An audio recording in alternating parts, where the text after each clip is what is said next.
So, Dr. Monisha, you are up.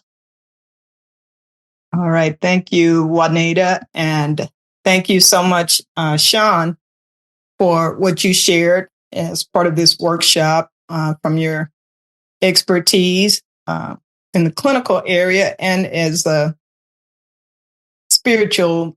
We all know the spiritual impact of mental health problems on us, particularly on women, because we set the emotional tone for our homes.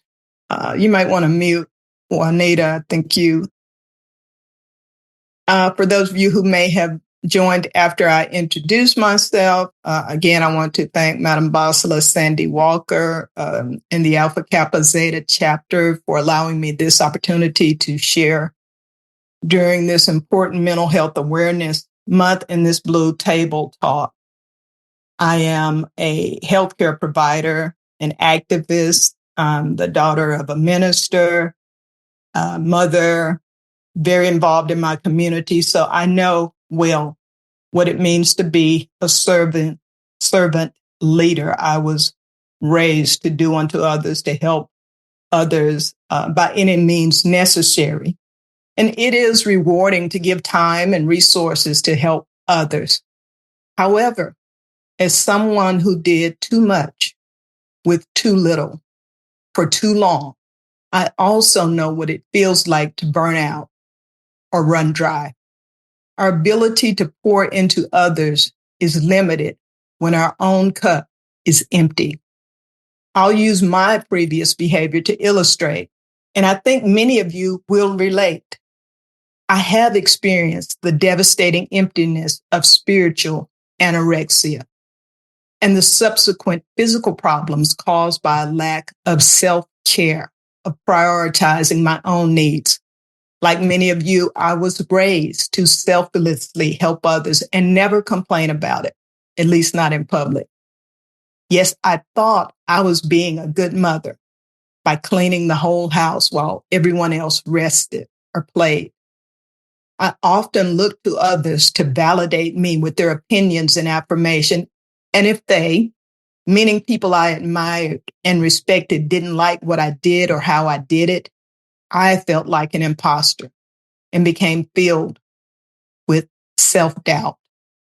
But the worst habit I had, y'all, was that I could not say no. I had a habit of saying yes. And I actually felt guilty when I turned people down, even though I had excellent reasons to do so. So I understand what it is like to enjoy being needed and valued for what you can do and simultaneously hate having your own needs unmet and disregarded. Yes, I came here to tell you what self-care is, but I must start by telling you what it most certainly is not. Like many people in the early 2000s, I was a fan of Arianna Huffington. She was applauded for her work ethic, including a brutal schedule, spending 18-hour days to build the Huffington Post. She was like a female Navy SEAL, something we knew existed, but rarely glimpsed in person. She was a beast. So when she collapsed from burnout, I felt a mixture of surprise, compassion, and relief. With a similar schedule at the time, my long days as a mother, speaker, practice owner, author, community volunteer suddenly came into crystal clear focus, and I did not like what I saw. The calendar with no empty space where I could just breathe, missing events with my family, and never being available for happy hours with my friends. I had insomnia, headaches, slow but steady weight gain from eating fast food on the run. I wish I had $1 for every meal I ate in my car, rushing from place to place, the frightening hair loss, stomach problems, weird rashes on my body, and that HBCU drumline cadence of my heartbeat as I rushed from one thing to the other, always a day late and $1 short, becoming a master of mediocrity in my attempts to help others. And then there was the hesitance when certain people called because I knew it would be yet one more request for help that I couldn't decline because well, to whom much is given, right? But I'll never forget the morning I awakened from another sleepless night of worrying and anxiety to find myself so drained of energy and enthusiasm. I couldn't think of not one reason to get out of bed. I've spoken about this epiphany on many occasions because I know I'm not the only one who has been so drained that they literally crave another life. I didn't want to die. I simply did not want my current version of existence, my jam-packed schedule, people-pleasing, self-doubt around my accomplishments, and feeling alone in a room filled with people. That's a horrible way to live. With a plastered smile on my face and a mask that hid how I truly felt about my life. I wanted a different life, one that was not always hard and always stressful. I intuitively knew that I needed for things to change or I would not survive. I didn't know how, but I prayed it was possible. And that's when I got professional help, like Shaun talked about, and slowly but surely changed my schedule and my mindset. We throw that word around a lot, and I want to define it in the event you're not really sure what it means. Your mindset is your attitude and beliefs around life that determine how you respond to situations, because we get to choose our response. Other people can only act. We choose how we react. And changing my mindset, changing my behavior has made all the difference. Spending your days putting out fires you didn't start is no way to live. Pretending you're too blessed to be stressed when you're self-medicating with food, alcohol, or gummies and crying yourself to sleep every night is a recipe for poor physical and mental health. Numerous studies have shown that long-term stress, lack of sleep, and poor diets cause or worsen conditions both psychological and physical, such as hypertension, heart disease, digestive problems, type 2 diabetes, anxiety, and depression. So if hiding your pain, self-sacrificing to put the needs of others ahead of your own, and looking to others for validation is not self-care, what is self-care? I'm glad you asked. First, forget what you've heard. Self-care is not being selfish. Self-care has been defined as the process of establishing behaviors to ensure holistic well-being of oneself, to promote health and actively manage illness when it occurs. It also means establishing boundaries to protect your safety and your peace. Let's talk about boundaries. Boundaries are not bad either. They are not to keep people away. Boundaries establish how you want to be treated by those around you. Boundaries dictate what is acceptable and what is not. This requires learning to speak up calmly, but clearly communicate your needs, because no one, I don't care how well they know you, no one can read your mind. As adults, it is imperative that we take the time to learn how to navigate conflicts. So many of us do not learn this at home. We do not learn it in the classroom, but I urge you to invest in courses, in workshops, in books that teach you how to navigate conflict, how to have difficult conversations rather than yelling or ghosting people, which damages relationships, sometimes beyond repair. Let's listen to an audio clip of Marita Golden, a novelist, educator, and author of The Strong Black Woman. This was taken from an episode of my podcast, Perpetual Motion, where I've interviewed guests about wellness, communication, and relationships for over a decade. Would you play that clip, please, Juanita? So people don't know how to handle emotions. They're really upset by that. But I think that you have the right to say, thank you, but I'm really hurting. And I think it's really important for us to say out loud, I'm hurting, because that legitimizes the idea that you are hurting. And if you don't say it, people never get used to hearing it. That's excellent. I think I probably would say something like I'm challenged or I'm struggling, but to use the word which actually reflects what's really going on with me, I didn't hear that language. And you're not asking anybody to do anything other. I'm not asking you to solve my hurt, to heal my hurt. Just let me say that I hurt. And you don't have to say anything. Just hear it.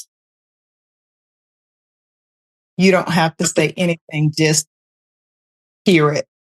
How many of us are able to utter those words and not feel ashamed about it? I'm hurting.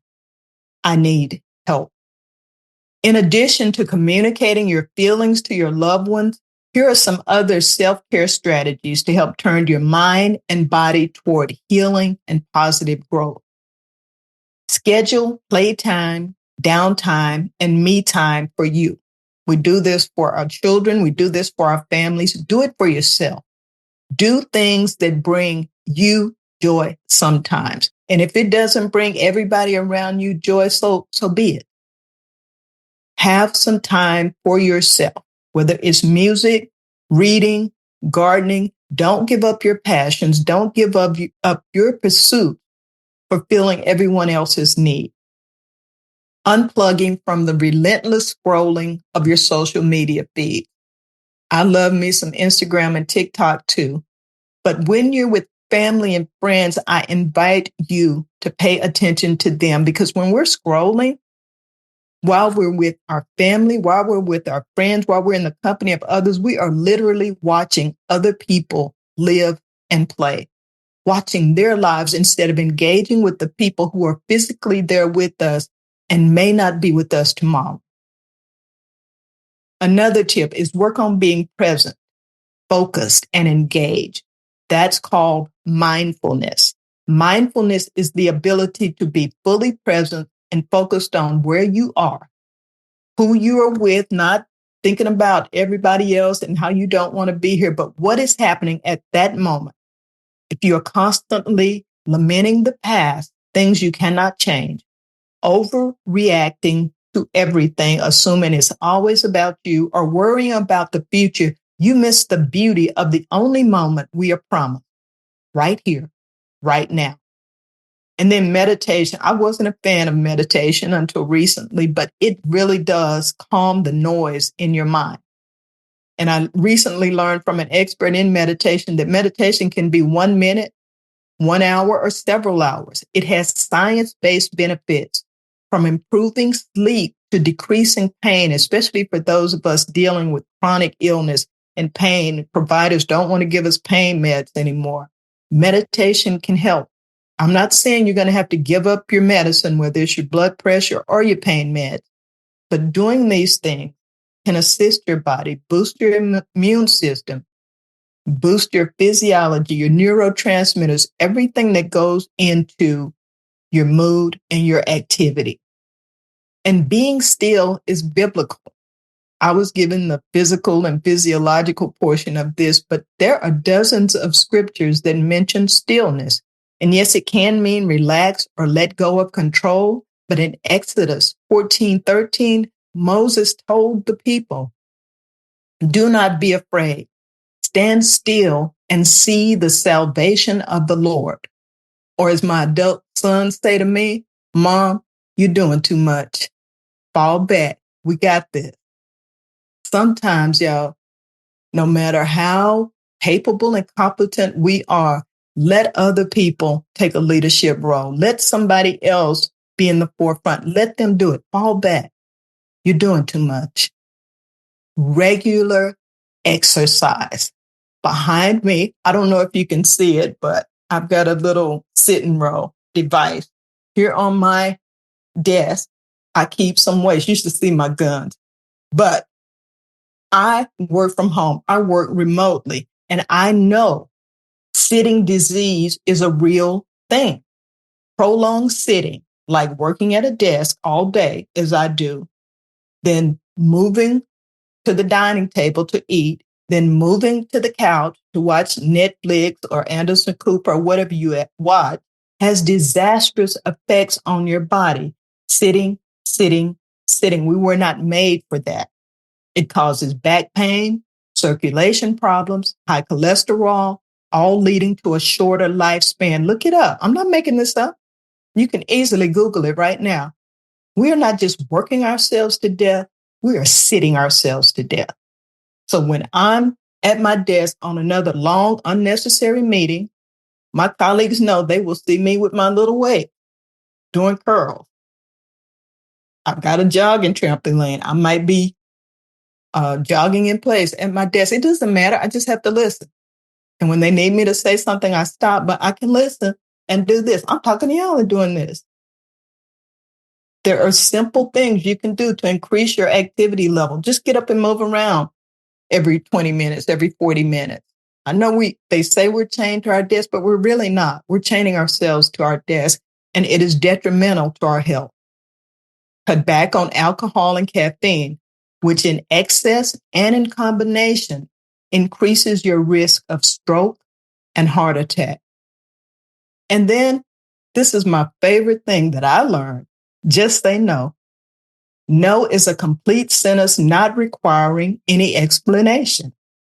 Because once you give an explanation, they start trying to talk you out of it. Well, you can just come for a little while. Well, fall through. Well, nothing. I said no. Just say no. And the more you say it, the easier it becomes to say. Meaning, when you're not available, when you can't do something, when you have no bandwidth left, say no. You cannot change your life without learning to say the word no frequently and firmly. That's the only way you can say yes to you and to other things that matter to you. Humor therapy. I don't know if you're familiar with humor therapy, but it was prescribed by physicians in the 14th century as an important part of the healing process. But it wasn't until 1976 when journalist and professor Norman Cousins wrote an article for the New England Journal of Medicine crediting humor therapy as a major factor in his recovery from a life-threatening disease, that the medical community really began to embrace laughter as key to fighting mental and physical illness. A few years later, in 1979, Cousins wrote a best-selling book on his experience that I highly recommend you read. It's called Anatomy of an Illness. Here are a few of the proven medical benefits of laughter from Rutgers and numerous other researchers and academic institutions. Proven medical benefits. It relaxes muscles throughout the body, while at the same time it conditions your stomach muscles. Did you know a good belly laugh provides the same abdominal workout as one sit-up? I'd much rather laugh. Laughter reduces blood pressure. It reduces your heart rate. It releases endorphins, the body's natural painkiller. That's why we feel so great after we watch a comedy on television or go to a comedy club, or why you love being around that uncle, that drunk uncle who's so funny. Laughter it releases joy in your body. It helps circulation. So oxygen gets to the tissue, and with better blood flow to the brain, you think better and your memory improves. It secretes enzymes that protect the stomach from forming ulcers. And it liberates immune boosters to help your body fight infection.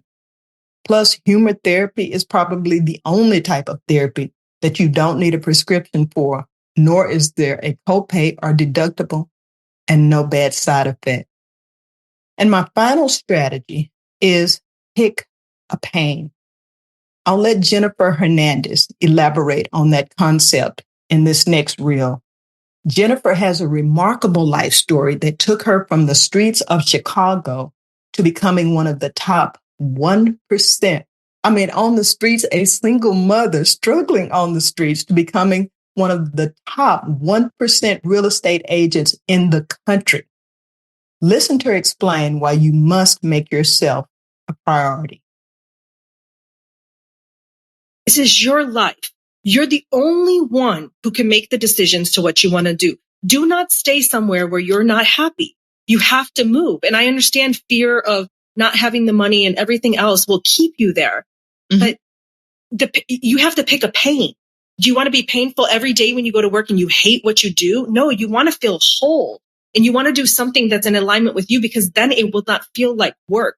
So that's the thing is a lot of times we get signs, right? Just like there was a story in the Bible where someone was sent a boat and they kept thinking it was not for them. Well, the thing is that God is constantly sending us the signs. Mm-hmm. It's just, are you paying attention to them or not? Are you looking at them and saying, why did this show up for me? Like for me, I believe that everything is happening for me, not to me. Isn't that beautiful? Everything is happening for me. All things are working for my good. Pick a pain. It hurts to change. It hurts to grow. It hurts to outgrow friends and family who don't understand your journey. But you have to pick a pain. And that pain doesn't last forever, because new friends, new opportunities will come into your life when you again decide to put yourself first so that you can set the emotional tone and be a leader for others.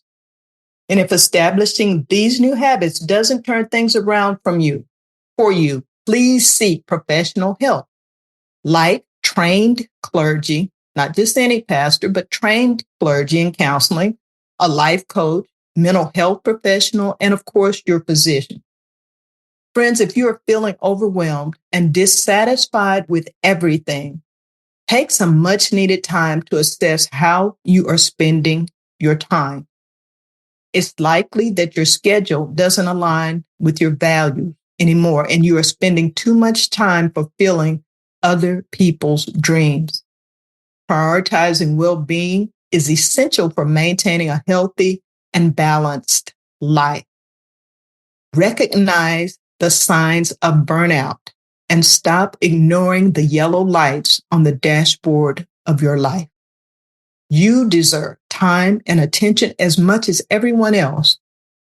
And if we role model self-care and self-love for our children and grandchildren by living a balanced life, not just a busy one, that is the greatest gift, the best legacy we can give them.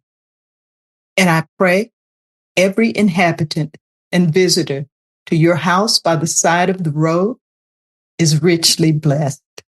Thank you for your time and attention. Can't do a cheer loud enough to say thank you to both of you with those great tips, great tools. And the one big takeaway I must say from Dr. Anderson is picking your pain. I can't say how much that has hit home, but you said something else that resonated more than anything, was how valuable laughter is, and taking care of yourself and all the impacts to your body. We don't feel the physical, we don't realize the mental part of us has an issue until our body says there's a problem. And, my sister's on this line that I've been in this, this data walk with for a long time. I can openly say, because Cassandra fussed at me more than anybody about taking care of me, because it wasn't until a couple months ago I started having some physical ailments. And she's like, you need to take care of this. But it comes back to me mentally being so consumed with taking care of other people. I was neglecting myself. So I have to thank you both for those spiritual reminders, definitely for the tips and tools. And I'm sure there's going to be some questions popping in this chat. And if you don't have any questions that you want to put in the chat, I do open the floor for those questions. any comments that you all may have. But thank you both so much for the presentation and definitely the tools.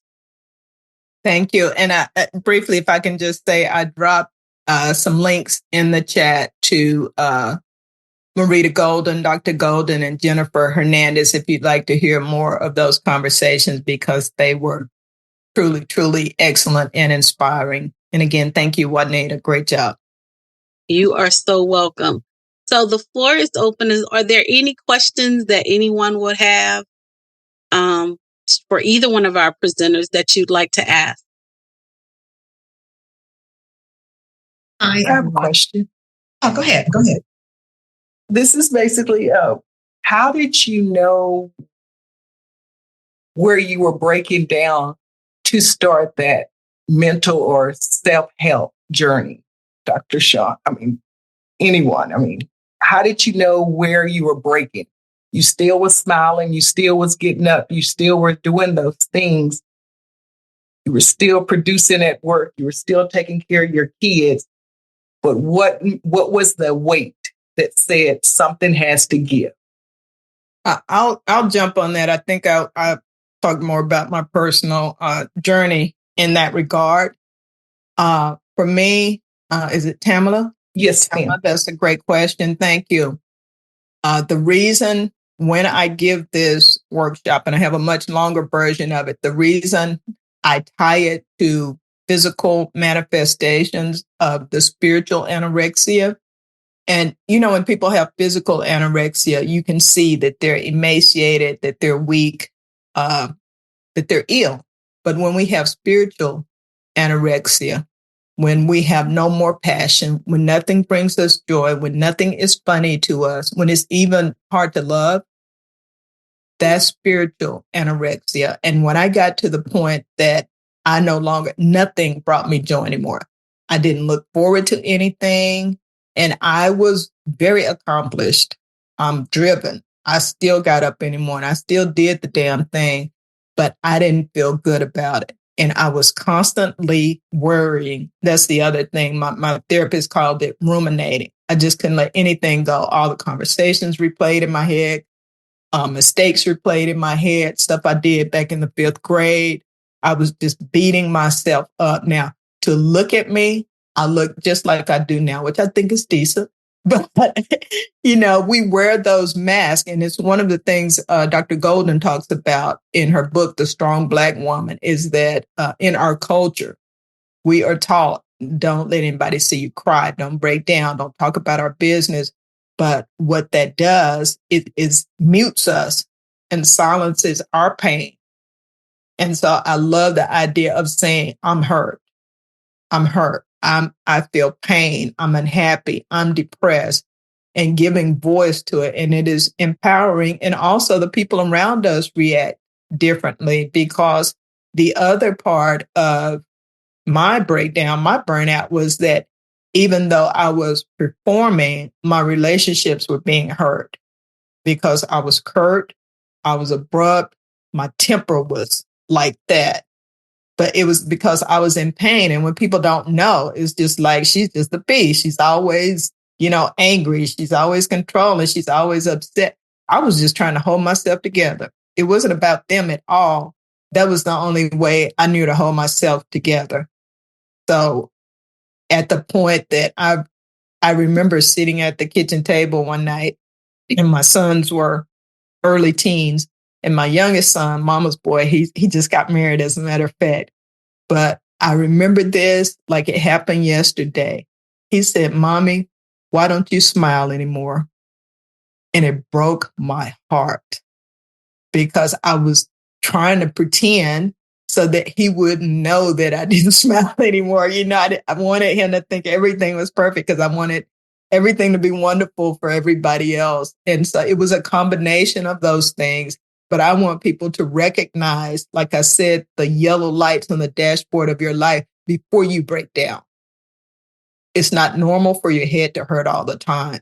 It's not normal to, you know, worry all the time and be anxious and your heart racing and sweating and dreading going to work. None of that is normal, but we've normalized it. Girl, go on. some people you can't tell about your problem. You got to have the right people to talk to also, because some people they start telling you about theirs and diminishing what's going on with you, or you'll be all right. You're too blessed to be stressed. Just take it to the Lord. Well, the Lord has put people here to help us, and we need to avail ourselves of that blessing. And I'm sorry. Thank you. I'm the expert, Shaun, jump in there, but that's my story and I'm sticking to it. No, and I was going to say you had all the signs, but like I was saying a little earlier, we're so accustomed to pushing through because we're the strong women. We're going to push through it. We're going to push through it. But these are things that, we can't push through. You break your foot. You're not going to push through walking on your foot. You are going to go and get something seen or done with that foot so that you can walk. And it's the same thing when you get stressed out mentally. We can't keep pushing past the pain. We have to take that moment to step back, like she said, and just find somebody to scream in a pillow or someone that we can talk to that will hear us. And the other thing that you said, Dr. Anderson, it was really important. You couldn't talk to other people because they're so busy telling you about their trouble. You have to find someone you can talk to that will hear you say, I'm hurting, and not discard it and not just blow it off. Miss Penny has her hand raised, and then I have a question in the chat. Hi, everyone. I just wanted to say, first of all, thank you so much to both of you ladies. This has been a great discussion and a lot of key points. And one thing I was going to say about anxiety, I was looking at Bible, one of my scriptures I used to like to recite, and I couldn't find it, but I did find this one in Proverbs that says, an anxious heart weighs a man down, but a kind word cheers him up. And I was looking for the one that talks about laughter, when you mentioned laughter, but I couldn't find it. I found this one. So I guess merry heart does good. Is it like exactly. Yes, exactly. So I just kind of want to get a little bit information on anxiety, because a lot of us deal with anxiety, and me personally, I do as well. And, we kind of use the word that I don't have the capacity, which sometimes to me means I'm almost at burnout mode. So I just want to kind of get your thoughts on that. Anyone, doesn't matter. It's not any one person, it's anyone. So for anxiety, there are, some people have severe anxiety and they need medicine to help them get going. But there are little things that you can do for yourself when you start, again, not waiting till you've pushed past the yellow light, as Dr. Anderson says, but there are breathing exercises that you can do. One of the things with anxiety is it brings about that flight or fight response. So it is a lot of kind of nervous energy. So if you are getting really anxious and it's building up, and you can put on a pair of sneakers and go for a walk, go for a run, go for a jog. If you're in the office and you have a door, shut the door and do some jumping jacks, run in place. Anything that you can do to kind of burn that energy off is a good way to kind of get that to release pretty quickly. There are also some very easy breathing exercises that you can do. And it's a count. You breathe in for 4 counts. You hold it for 2.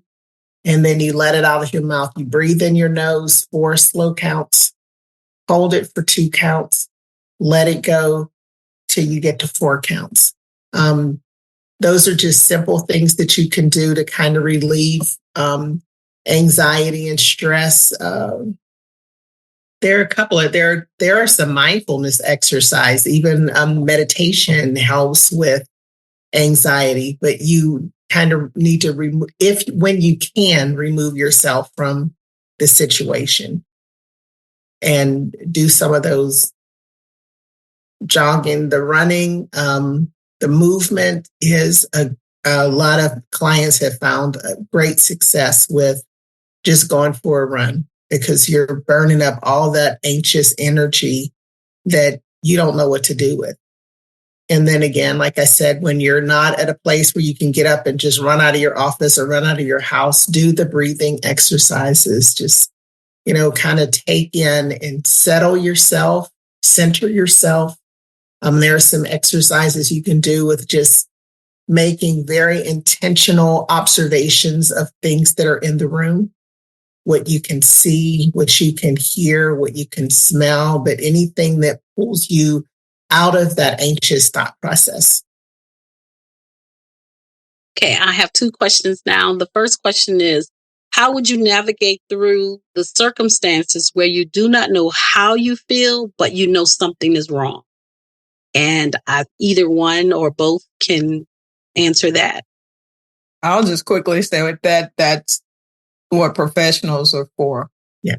Because it is usually multi-pronged. There are a number of things. It's never just one thing, which is why it's so hard for you to figure it out on your own.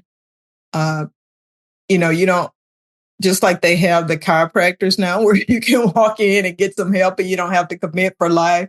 Some people don't want to go to therapy because they think, oh, I'm going to have to go 3 times a week. It's going to be forever. I'm going to have to be on medications. It may be a few conversations for you, or it may be a deeper dive as they start to peel back the layers. I love therapy. Like I love birthday cake. It's just so nice to have somebody to talk to who's not prejudging me, who doesn't think they know me already, who's willing to listen, and who also helps me understand the little girl in me.